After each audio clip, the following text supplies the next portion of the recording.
Voice of VSM ఛానల్ను ప్రోత్సహిస్తున్న మిత్రులందరికీ కృతజ్ఞతలు. మీరు మా ఛానల్ ఫస్ట్ టైం చూస్తున్నారా? ఇప్పుడే సబ్స్క్రైబ్ బటన్ ప్రెస్ చేసి పక్కనే ఉన్న బెల్ ఐకాన్ క్లిక్ చేయండి. సిద్ధాంతి గారు అప్లోడ్ చేసే ఏ వీడియో మిస్ అవ్వకుండా చూడవచ్చు. మీరు మా ఛానల్లో ఎలాంటి వీడియోస్ చూడాలనుకుంటున్నారో తెలియజేయండి. గురువు గారు మీ సందేహాలకు సమాధానమిస్తారు. శ్రీ మహాగణాధిపతయే నమః. ఈరోజు మనం 21 జూన్ 2020 సంవత్సరాన సంభవిస్తున్నటువంటి సూర్యగ్రహణం ఏదైతే ఉందో ఆ సూర్యగ్రహణం వివిధ రకాల రాశుల మీద ఎటువంటి ప్రభావాన్ని చూపిస్తుంది, ఆ గ్రహణం యొక్క స్పర్శకాలం మోక్షకాలం ఎలా ఉంటుంది, అలాగే ఆ గ్రహణం సంభవించినప్పుడు రకరకాలైనటువంటి మార్పులు సంభవిస్తాయి ప్రకృతిలో. అది ఏ రకమైన మార్పులకి ఈ గ్రహణం అనేటువంటిది ఒక సూచనగా ఉంటుంది, ఈ గ్రహణం యొక్క విశేషాలేమిటి అనేటువంటి విషయాల గురించి మనం ఇప్పుడు తెలుసుకుందాం. 21 జూన్ 2020 సంవత్సరాన ఏర్పడుతున్నటువంటి ఈ సూర్యగ్రహణం రాహుగ్రస్తమైనటువంటిది. అయితే ఈ గ్రహణానికి చాలా ప్రత్యేకతలు ఉండడం అనేటువంటిది మనం గమనిస్తున్నాం.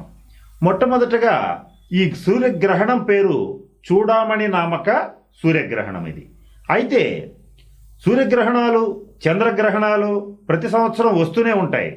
కానీ గత సంవత్సరం 2019 డిసెంబర్లో వచ్చినటువంటి సూర్యగ్రహణం లాగా ఇది కూడా ఒక ప్రత్యేకమైన పరిస్థితుల్లో సంభవిస్తున్నటువంటి సూర్యగ్రహణం.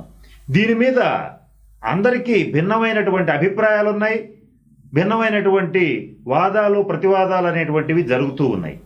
అయితే ఈ సూర్యగ్రహణంలో ఉన్నటువంటి ప్రత్యేకతలు ఏమిటి, ఆ ప్రత్యేకతలు ఎటువంటి ఫలితాలను చూపిస్తాయనేటువంటి విషయం గురించి కూలంకషంగా ఇప్పుడు మనం తెలుసుకుందాం. ఈ చూడామణి నామక సూర్యగ్రహణం అనేటువంటిది 21 జూన్ 2020 సంవత్సరంలో ఉదయం 10:16 మొదలవుతోంది. మధ్యాహ్నం 1:54 దాకా దీర్ఘకాలం పాటు ఈ సూర్యగ్రహణం అనేటువంటిది సంభవిస్తోంది. అయితే ఈ సూర్యగ్రహణం ముఖ్యంగా మృగశిర నక్షత్రంలో మొదలై వృషభ రాశిలో మొదలయ్యి ఆర్ద్ర నక్షత్రం మిథున రాశిలో ముగించటం అనేటువంటిది జరుగుతోంది.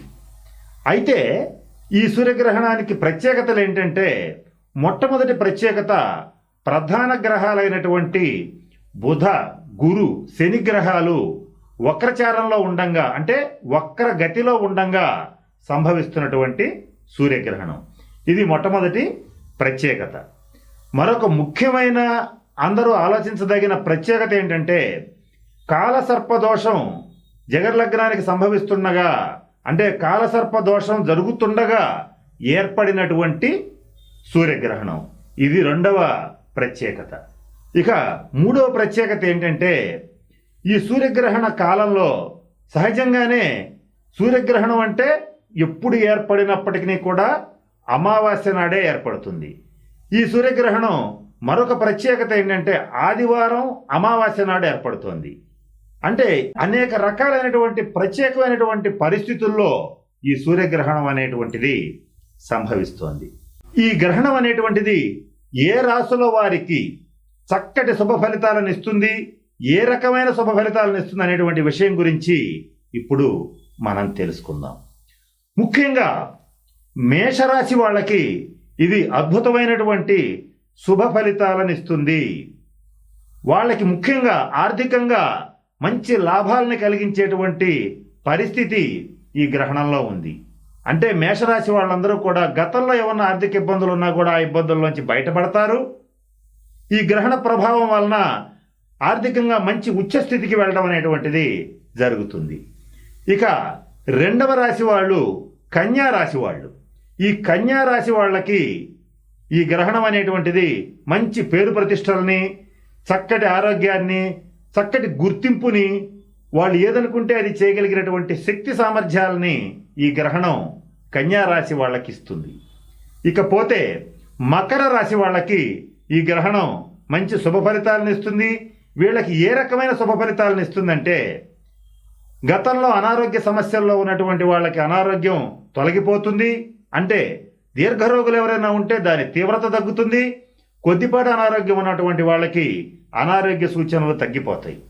అలాగే ఆర్థికంగా ఇబ్బందులు పడుతున్నటువంటి వాళ్ళకి ఖచ్చితంగా ఆర్థికంగా మంచి శుభ ఫలితాలు ఉంటాయి. ఆర్థికంగా డెవలప్ అవుతారు.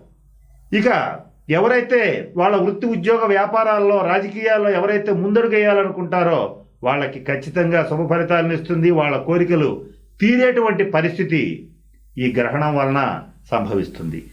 కనుక మేషరాశి వాళ్ళకి, కన్యా రాశి వాళ్ళకి, మకర రాశి వాళ్ళకి ఈ గ్రహణం అత్యంత శుభ ఫలితాలని ఇస్తుంది అని స్పష్టం చేసి చెప్పడంలో ఏమాత్రం సందేహం లేదు. చక్కగా మంచి శుభ ఫలితాలను పొందుతారని ఆ పరమేశ్వరుణ్ణి ప్రార్థిస్తున్నాను. స్వస్తి. ఈ వీడియో కానీ మీకు నచ్చినట్లయితే లైక్, కామెంట్, షేర్ చేయండి. మరిన్ని అప్డేట్స్ కోసం సబ్స్క్రైబ్ చేయండి.